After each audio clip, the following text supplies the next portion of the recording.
this new team looks like together a little bit? Well, we hadn't had everybody. We've been injured, so we've had one day where we've been able to play 5-on-5. So I really don't have too much of an answer to that. So hopefully we can get a couple guys back. Nothing earth-shattering or nothing that's been major, but a lot of just nagging stuff. And so I really don't have a clear answer on how we've been because I haven't seen us. On paper, how do you feel about what you've done? I think we've done a solid job. Look, we're still looking. We'd like to add another big or two if we could find the right guys. At this point, you need a little bit of luck, whether it's a foreign guy or some other things that happen. But we have our antennas up and are looking. So, but I feel solid about what we've done. We've got a solid team. I think with another piece or two, it could be a really, really good team. But we'll see what happens between now and August 17th. Well, what's your pitch when you go out and talk to players about NC State? What is your pitch? Well, it depends on the player, depends on the situation. A lot of it's just about. First off, you talk about our history and you never want to go somewhere where there's not banners hanging. If they hadn't hung banners before, you're not going to be the first to do it. So talk about our history in terms of team wins, talk about our history in terms of individual players, NBA players, that sort of thing. And you talk about your personal history with NBA players and winning and your background, and you try to mesh all that together to where it resonates with the kid and the family. Most of that's kind of older history, would you say? And now you can build some new history, correct? Well, you've got a chance. This is a unique situation where you've got a chance to put your mark in a new way on an historically significant program. And so, I look at it like we're trying to bridge the old school to the new school, and you've got a chance to really put a stamp on that. And I think that resonates with a lot of kids because it's very rare you get to do something.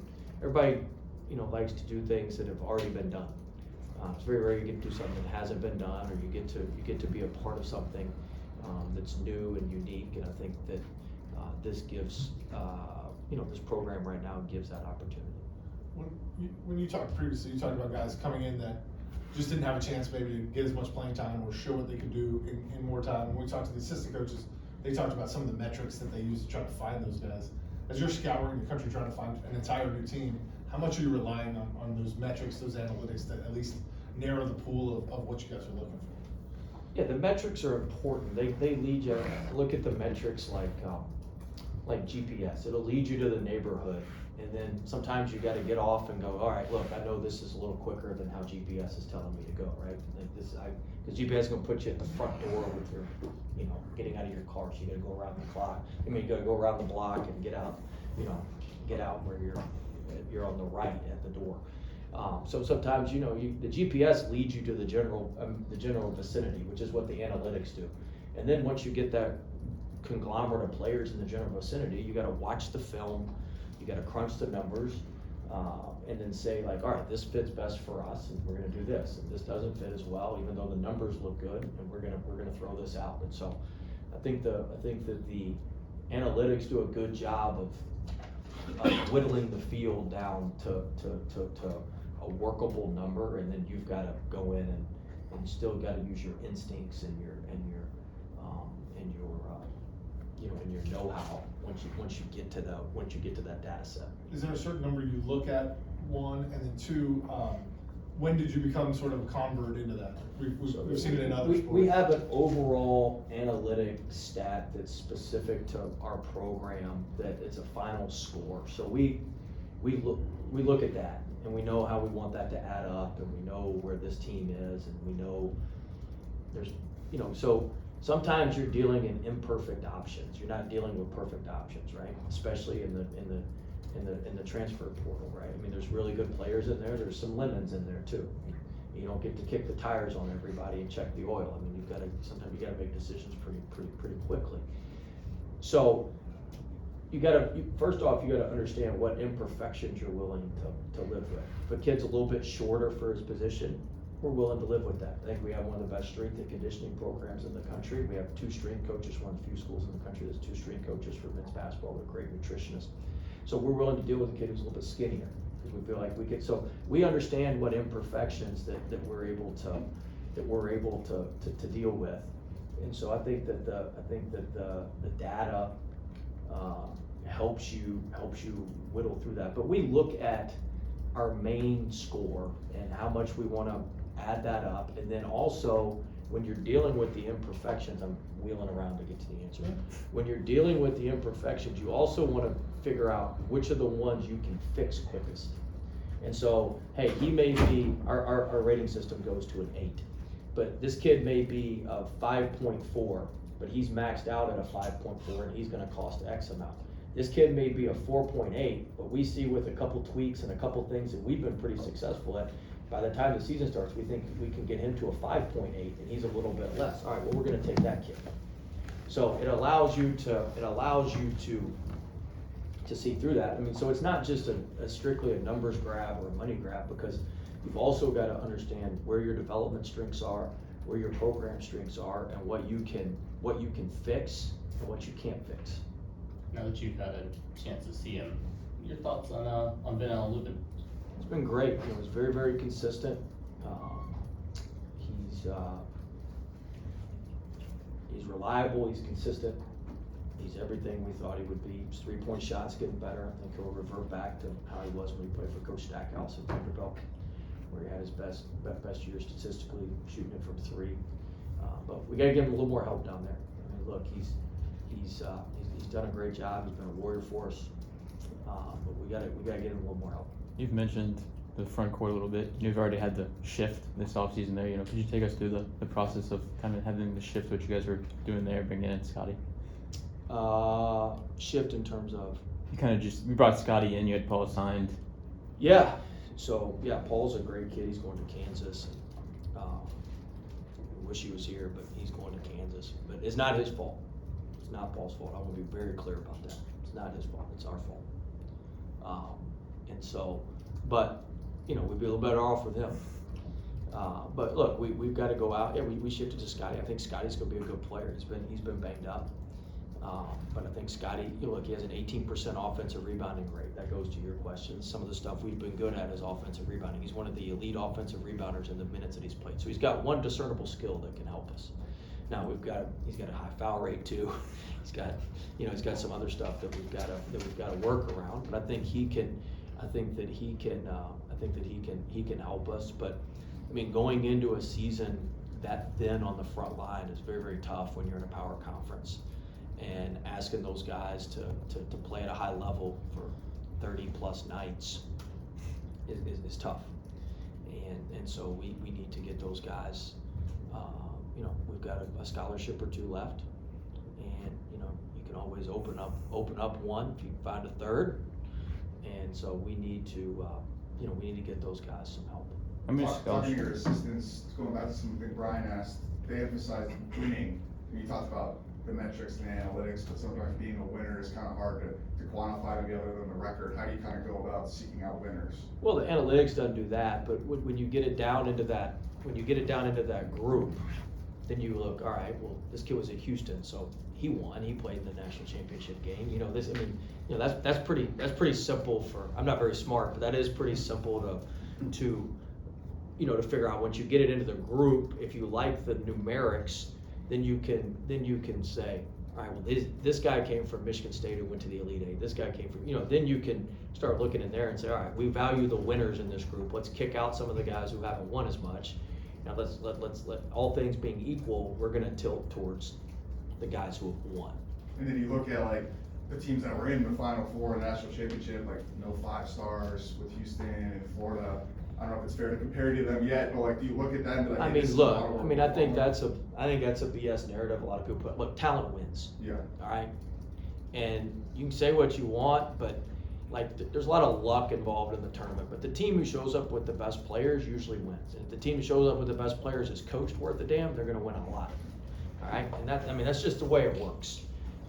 And you know, that's a nice narrative that they put out there, but that last year was also the oldest year ever in college basketball because of last year with the COVID and that sort of thing. So to think that you're gonna be able to build the teams like that moving forward is a false premise. And so you've gotta have talented freshmen. I mean, that sounds great, but Duke had 2 freshmen drafted in the top 10 and they were in the Final Four, weren't they? Huh? Yeah. All right, so I mean, all right, where we're gonna talk about that, you go get 2 top 10 freshmen, you go to the Final Four. I mean, all right, that's a false narrative too, but that's all the same. And so, I mean, Houston does it a certain way, but I mean, Houston has Chris Sinak this year, he's a 5-star freshman. They've got Flemings, he's a 5-star freshman from San Antonio. I mean, look, I mean, anybody's gonna tell you, you gotta have, look, it's the horse, it's not the jockey. So you gotta have, I mean, you gotta have the right guys. You're not winning the Kentucky Derby on a donkey. All right? So I mean, you've gotta have thoroughbred racehorses to win. And you know, I think that it just so happened that that's what happened. But make no mistake, Houston had really, really good players. I mean, LJ Cryer, I recruited him. He's from New Orleans. He was Katrina displaced into Houston. I recruited him when I was at LSU. Like, he's a damn good player. Went to Baylor. He's a really good player. He's a high-end 4-star kid. And when you have a high-end 4-star kid who's in his 6th year, I mean, I would argue that's a 5-star. I mean, those are going to beat most of those guys. So I mean, there's a lot of different ways to do it. But make no mistake, we want the best players we can get. Talent wins. There's no substitute. There's no substitute for that. And so, you know, we're going to try to go get the best players and compete for the best players. We're going to just address the Paul, the situation with Paul as you guys' fault. Are there any things that you can learn going forward with that situation? I mean, look, I mean, I say it was our fault. I'm saying the kid wanted to come. We couldn't facilitate it happening. All right. And so it's not the kid's fault. He's a great kid. His people overseas are incredible people.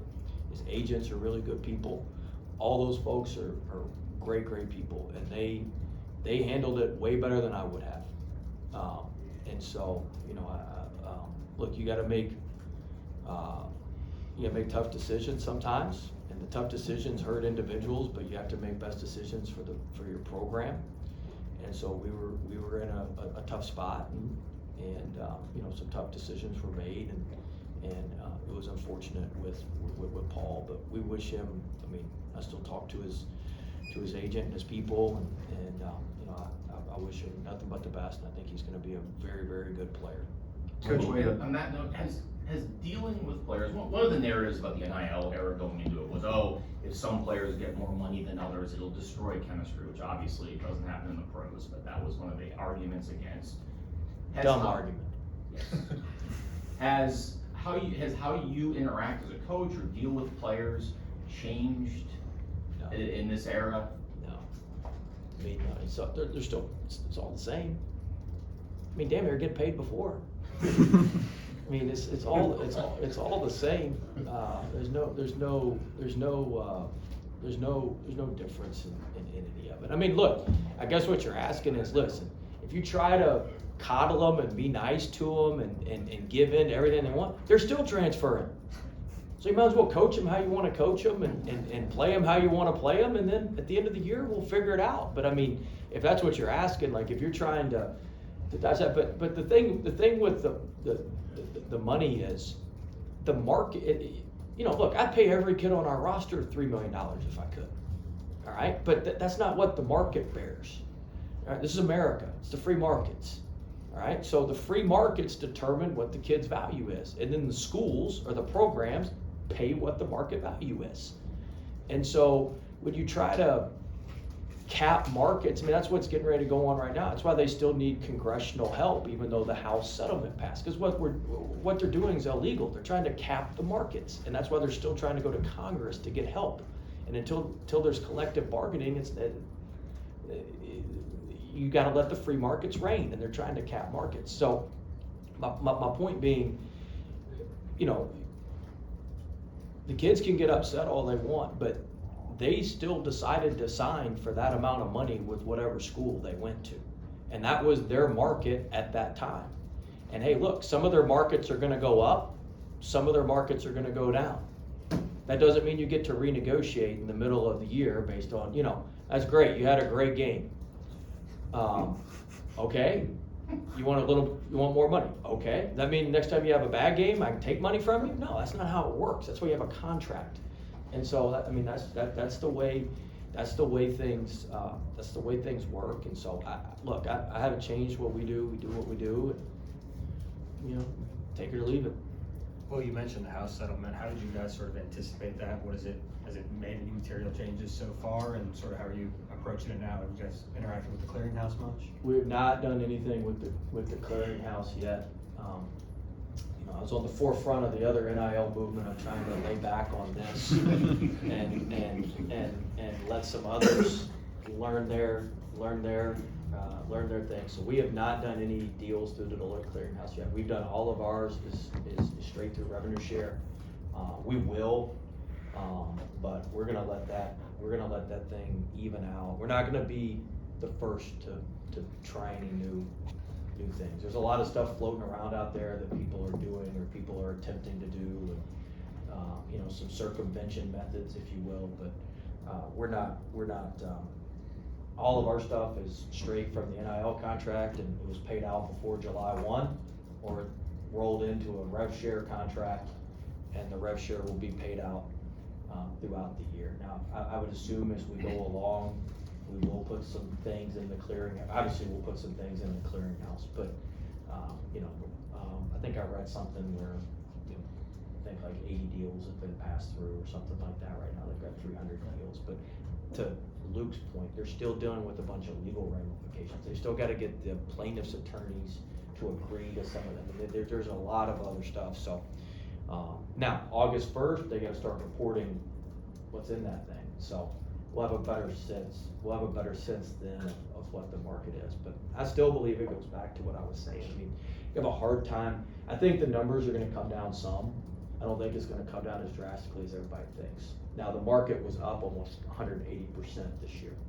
Now, I don't think it's gonna stay where it is now, but it's not gonna come down as much as I think everybody's hoping, where it's just the rev share. Cap, and it's gonna be the rev share plus an NIL. But until like I said, I go back to this, we can talk about this all we want, until there's collective bargaining, none of this matters. How much? They're gonna keep it's gonna keep happening, so, I mean, that's the only way. We wouldn't be running to Congress for help if everything that was happening was legal, right? You don't need to go get antitrust protection if what you're doing is correct. Even with the House settlement, you don't need it, right? Because what you're doing is within the law. Well, when it's not, then you gotta do that. So you're gonna keep, running uphill against that until you get some parameters. You talked about pre-July 1. Was there a lot of front loading going on with your guys as well? It sounds like it's happening all over the country. Yes. And then House lets you get to 15 scholarships. You mentioned 1 or 2. Are you guys gonna get to 15 or you gonna stay at 13? So we did front load. We front loaded like most. A substantial portion of the money we front loaded. As it relates to the 15, we've got 13 on scholarship right now. We've got one walk on, but so we've got some wiggle room on that. Now, if you use the extra scholarships, it comes off your rev share. If you use up to the 15 scholarships, we could technically use 2 more because our walk-on Jordan is grandfathered in on the roster limits. He's part of the thing that everybody's seen. He's a designated student athlete, as they say in DSA. So, we could technically go up to 16 on this year's roster, with him. So that's where we get the 2, and then there's some other things you can maneuver with some of the other guys to potentially get another 1 or 2, so. Have you seen enough of these guys yet to know who the leaders are starting to emerge, or is that still a developing process? It's developing. We're in the forming stage right now. We're not very far along. We've been together today's our 39th day that we've had most of the guys here. And so we haven't had, we just haven't, and we've had them here 39 days, but we've had one day where we've been able to practice 5-on-5. So we're still forming the team, we're still forming, and we did our Team Tuesday yesterday and some leadership, and so we're still in the forming process of all that. I think it's way too early. You know, I would say, Quadir Copeland, who came with me from McNeese, who was at Syracuse, you know, he knows what we're doing. Like, he understands things, he's been around. He's had a really, I mean, he's loud anyway, but he's had a good voice with what we're doing, and I've been very pleased with him. He's, you know, one of the reasons I brought him, one, he's a good player. You know, I don't want to minimize that. He's a very good player.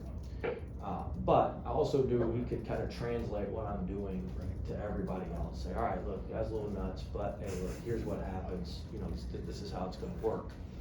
And so he's been able to do that. So I think he's done that, but that's almost by, you know, default, because he's been around and he knows what we're doing. It's still the first week of July, but the fact that you have only practiced once and you've lost some time, is that a setback? And if so, Oh, yeah. how much of a setback is that to try to recover? It's concerning. You know, it's very concerning. As you're bringing a whole new group together, we need as much time as we can possibly have, and you know, we haven't. We just haven't. We haven't had that. So it's a big concern. Something that I'm worried about. Keeps me up at night. But we gotta look. We gotta play the cards we're dealt. We can't ask for a redeal. You know, we gotta play what we're dealt, and we'll go from there. Coach Wade, I know you've talked about staying in-house and said if you focus less on what other schools or other programs may or may not have, that you feel like this can be a top 15 program in the country. How well have the players received that message from you? Well, I mean, we talk about ourselves. We don't talk about anybody else. I mean, all we can control is what we do in this building every day, or what we do in the gym every day. And so, you know, I don't get a lot of bandwidth worried about other folks or talking to other folks. And so, you know, I think that you know, your guys react how you do. If you worry about stuff, then they're going to worry about stuff that's not important. If you just move forward, then they'll do the same. What are some of your takeaways with the schedule you built so far, namely with NC Central coming in here first? Yeah, I don't know which games have been announced, Craig. I don't even know. Central, Auburn, Kansas, and Maui. So 6. Okay. We got the whole schedule done. What games have y'all foiled? We're in the Y'all know ACC. about that. You're in the ACC. We know about them. Oh, we know about Ole Miss. Yeah, we know about Ole Miss And VCU is out there. and Liberty. And Liberty. UNC Asheville? No. Oh, You no. don't have to attempt them. We got that one. Mike Morrell. We got Asheville and Greensboro. So what are your thoughts on the schedule? I don't know the dates. If I had the dates, I'd give them, but I don't know Tell the the dates. public where your office is. Huh? I said, tell the public. I don't where know your if all the office contracts, is. that sometimes they get a little wonky. I don't know, but we got Asheville and Greensboro. Well, first off, I want to say, I think, look, when you, oh, and we got Texas Southern. That's the game in Reynolds. Breaking news. How important is scheduling that tough? So, whoa. Oh, y'all are tweeting shit now. All right. I'm sure I left the game out, but we'll leave that for another day when they release the schedule. So I will say this on the bye games. You talked about Central. Your question was Central. I went way off kilter here. But your question was Central. We got Central, we got Asheville, we got Greensboro. There's a larger point to all that. I think it's important for our fans that we play as many of those local teams as you can. I mean, look, I'm good friends with the coach at Greensboro and the coach. I mean, I've known Lavelle since I've known Lavelle forever. He's the first one that called me when I got the job. Mike Morrell and I at Asheville worked together, and Mike Jones and I, one of the best people I've ever worked with at Greensboro. So, you know, those guys call and want to play, we're going to play. And I think it makes sense. If we're going to ask fans to come to Lenovo, we're going to ask fans to come to the games, we at least need to have teams that they're familiar with, or the people that are, you know, so we try to do that as much as we can within the area. And then you're also looking for, I mean, UNC Asheville's at the top of the Big South every year, so they're going to win a bunch of games. UNC Greensboro's been at the top of the SoCon. Central's been one of the best teams, you know, one of the best teams in the MEAC. Texas Southern's been one of the best teams in the SWAC. So you want teams that are going to run up wins within their league as well. So you're trying to balance, hey, look, local teams, and you're also trying to balance teams that aren't playing a bunch of other ACC schools, so that you can't, so that you don't pull from the same numerics in the net. And so there's a lot of that stuff that you're balancing when you're doing that. And then, I mean, look, the high major games are the high major games. I'd have loved to have done a home and home with Ole Miss. Y'all talked about that one. The reality is, us and Ole Miss and the net where we are, it makes way more sense to do neutral to ensure that both games are quad one. And we were actually not gonna play Ole Miss. We were gonna play another bye game. And then when I got the ACC schedule and saw that our permanent opponents were Virginia and Wake, and kind of who our home opponents were and whom our road opponents were, it skewed the math on how many quad one games we had. And I thought we had to go get another quad. We didn't have enough quad one games within our league. So I felt like we had to go get another quad one game.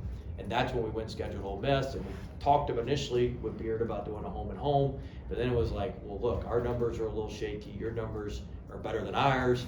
But let's be really, really safe, and let's make sure it's quad one, because they want a quad one game too. We both need it. So I was like, all right, we'll play in Greensboro, and then we'll return it to South Haven or Tupelo, wherever they decide. And so, you know, that's the mechanisms of how you do it. But I feel good about our schedule. It's gonna be tough. It'd be a tough non-conference schedule, but we have to, you know, the league's only gonna give us so much right now. And so we've got to go make up. We're the fools if we don't go. Look, we can sit here and complain about this and that. They tell us on the front end who the teams are we're playing. You can project out how many of those games are going to be quad one, quad two, quad three. All right. Then you know what an average NCAA tournament resume looks like and how many quad one, quad two, quad three games they play. Then you just do simple addition and subtraction. The league's going to get us 7. We need 12. We got to go get 5. It's simple. You gotta go do it.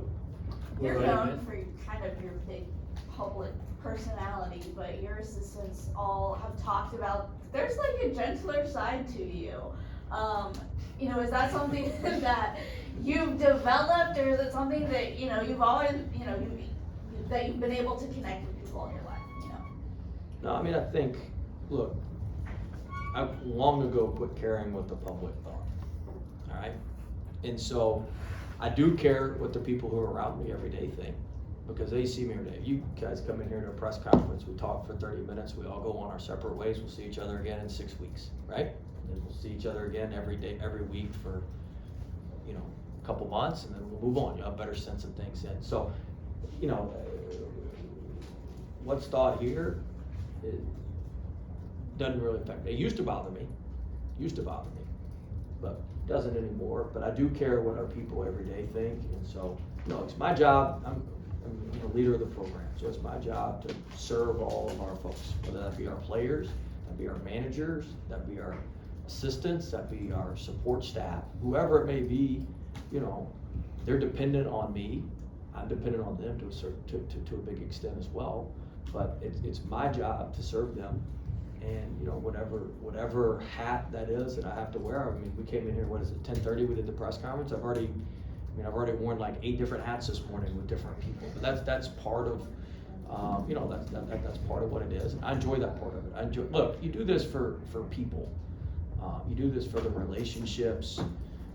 You know, that's what it's all about. And I said this before, but like, yeah, you got to have good players, but you win with your people. I've got great staff. I've got great people, and that's how you win. And you know, you don't have to have the most money. You don't have to have the nicest facilities. You don't have to have the newest stuff. If you've got great people, it gives you a chance. And that's what we've built all of our programs on, is having really good people. And I'm very loyal to them, and they've been very loyal to me. you know, I think that's why it works. Speaking of loyal, Greg Golden's kind of followed you almost everywhere you've been. You know, what sets him apart as a He's incredible. strength coach? Best in the country. He's incredible. Very happy to have him back. I couldn't afford him at McNeese, but he's our director of PAC performance. He oversees our entire performance operation, from our mental performance team, athletic training, strength and conditioning, and nutrition. He oversees all of that for me. You know, look, I hire really good people. There's stuff, you know, that's not my area of expertise.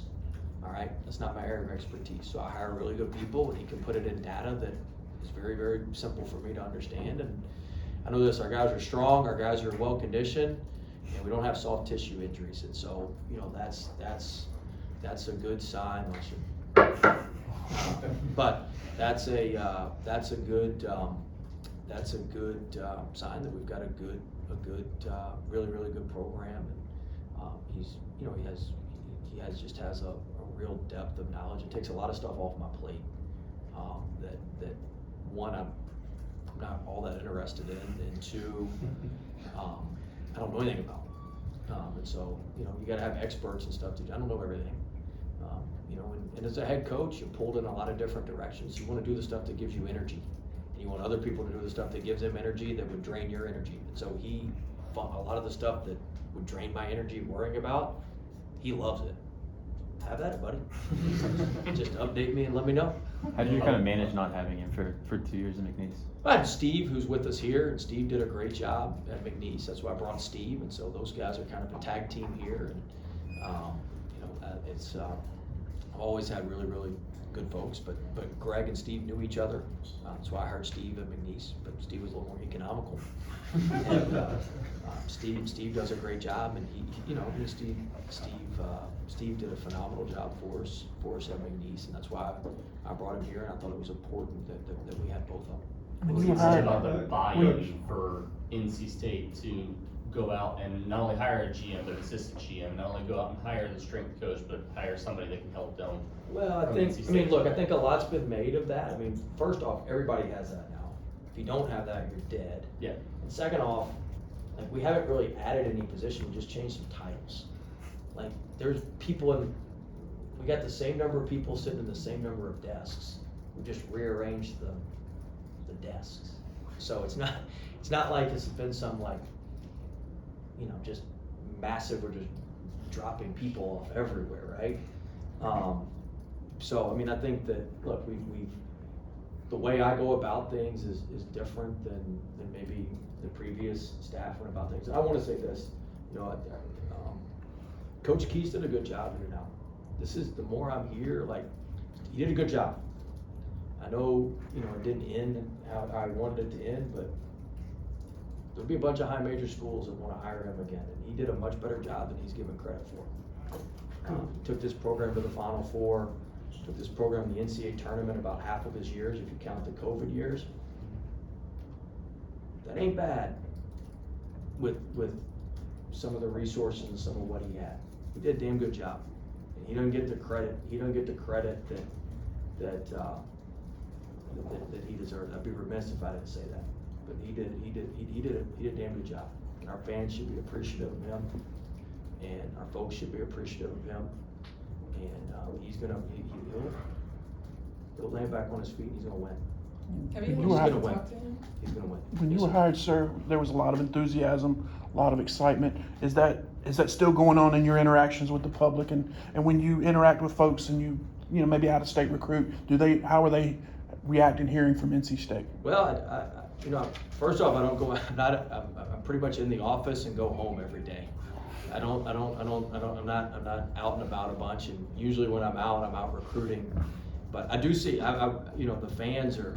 I was in a function in Palm Beach, Florida, last month, and the waiter came up to me and was like, "I grew up in Raleigh. I'm a huge NC State fan." I was in Palm Beach, Florida, at a restaurant, Yeah. and I gave him my number. He actually texted me since he's going to come to a game, so I was excited. But his family's still in Clayton. So that part was cool. So yeah, I mean, I see, you know, when I'm going through airports or, you know, wherever, you know, you see a bunch of NC State folks. Yeah, that part's been cool. We're everywhere, which is good. Thanks, Coach.